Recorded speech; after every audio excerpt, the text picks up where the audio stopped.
Yes, and one of the challenges, it seems to me, for these emerging roles, either is sort of the incentive for existing players to self-categorize, but beyond that, also from the capital markets, and we did some reading this, are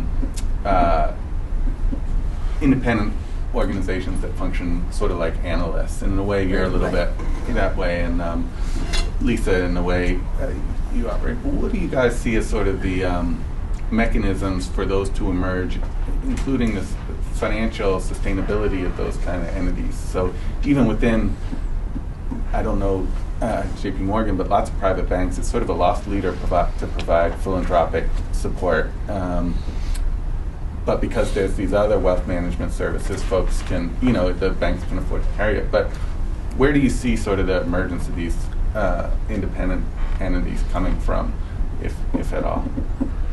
Shared, again, not necessarily based on JPMorgan, but how you see sort of private wealth management, how is it perceived within sort of the banking industry and that kind of stuff? No, seriously, I guess what I would say is, the investment management business has become more of a commodities business in more recent years. So what you had was private banks looking at different forms of intellectual capital that they could have internally that would differentiate, because you've got a product set and you've got people, and that you're really that's all about, and it's the relationships, right? And so if you can have a model that has a banker be the kind of key relationship manager, quarterback kind of person, and be out there looking for new business opportunity, having an investor that really is a capable, person kind of taking guidance from the lead folks and so on, and then you've got this team of specialists that can be drawn in as needed. One of those specialists might be a philanthropic services person for somebody who really cares, and philanthropy is a driver around what it is that they do. So the opportunity there might not be, it might be a billionaire who has a $2 million foundation, but they're obsessed with their $2 million foundation, so you're all over that $2 million foundation talking to them about what it is they do, with the idea that you're part of the team that's helping this person feel the comfort level of wanting to do more and more personal business with the bank.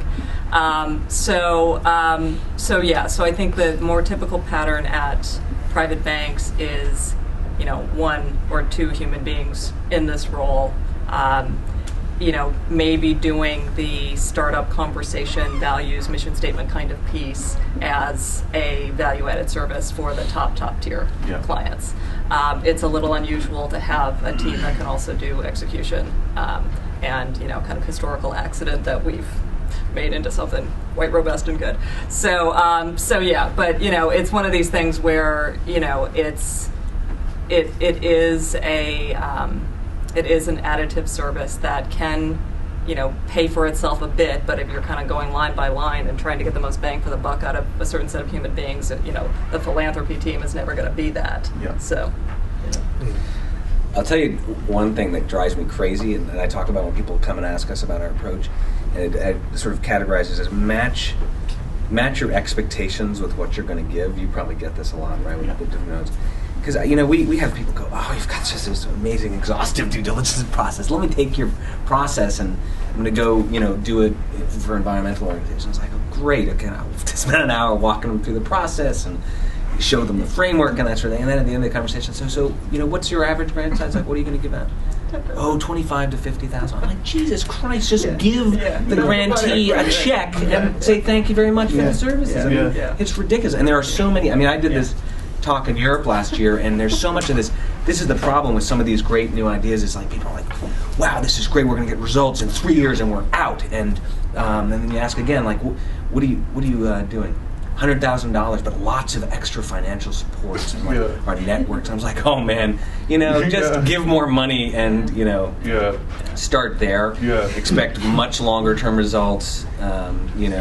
It's going to take 10 years to get the kind of impact you're talking, if you're lucky.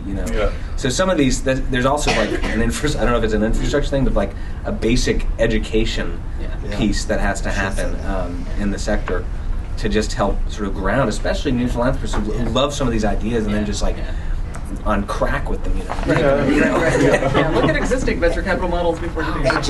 Education's a really big infrastructure piece. And I would say there's no business model yet, Matt, for the analyst function. We need an analyst function. We need a rating system function. We need researchers. So there are a couple of groups out there that are struggling with it because right now they're finding that, first of all, they need a lot of money to test their analyst model.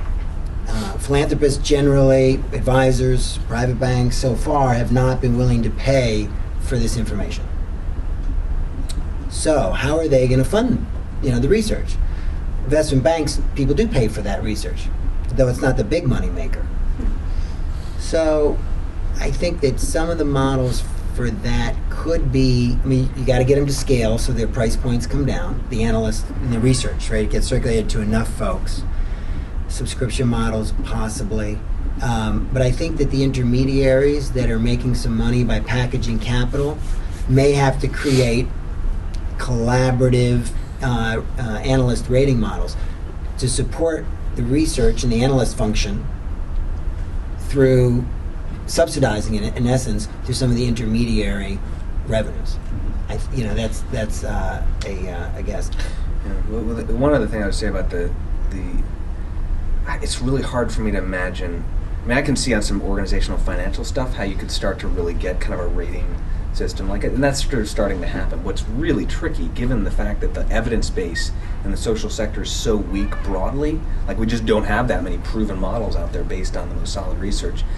Even benchmarking that we do to try to compare youth employment outcomes across, it's just people count them. It's really hard to do the comparative work. I think that would be an interesting role for government to do a much better job of like trying to come up with the right framework and body of evidence to start setting.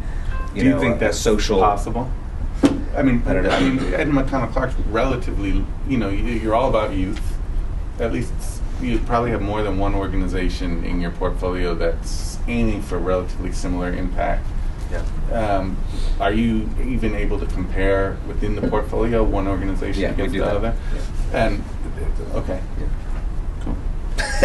How do you? I don't know how useful that is. Do you do it by like cost per outcome, or what kind of things are you looking at? Well, we started with, in fact, we did just an internal benchmarking. That's why I know it's so hard, because we spent 6 months with 3 organizations in our portfolio just on the 3 organizations that were getting employment outcomes for youth to try to come up with the same standard sort of metrics and indicators to do, a better cross comparison. But there is, PPV's got a benchmarking piece that they're pulling together for, groups.